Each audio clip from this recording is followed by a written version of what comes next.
দেখি, দুর্গাপুজো দেখে ঠিক আছে চলো পুজো শেষ হয়ে গেল, কালী পুজো মানে ঠিক আছে একটু বাজি টাজি ফাটালাম হয়ে গেল আর কি।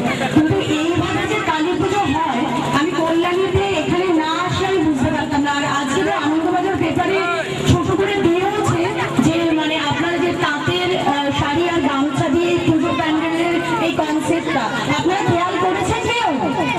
কেউ আর কোনো কথা বলছেন, আমি খুব দুঃখিত এর জন্য। সবাই কি পুজো শেষ হয়ে গেছে বলে সবাই দুঃখ পাচ্ছেন কেন?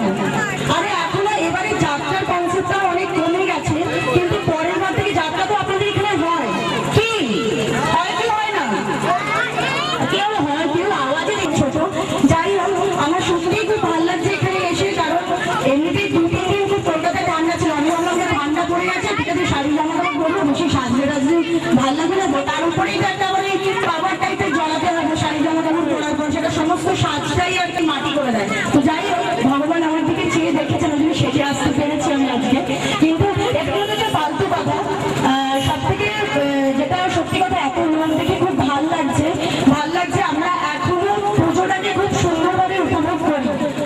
তো কালী পুজো এইভাবে এই কনসেপ্ট, আমি যদিও ভেতরে এখনো ঢুকিনি, আমার ভেতরে ঢুকে ঠাকুর দর্শন করার খুব ইচ্ছা। একটু হাসুন আর কি, সারা বছরই তো টেনশন, কাজের টেনশন, চলার টেনশন, বাসের ট্রামের টেনশনই টেনশন। বাসে উঠতে গেলে কেউ ফেলে দিচ্ছে, আমি গাড়িতে করে যাই, আমার গাড়ির সামনে কেউ একটা এসে ধরে গেল আর কি। তারপর ট্রেনে মুহূর্তে থেকে কিছু না কিছু আর কি দুর্ঘটনা ঘটতেই থাকছে। কিন্তু এই পুজোটা লাস্টে আমাদের, এরপরে জানি না জগদ্ধাত্রী পুজো এখানে কিরকম কিভাবে হয়, কিন্তু আপনাদের মাঝে আসতে পারে আমার সত্যি খুব খুব ভালো লাগছে। প্লিজ আপনারা একটু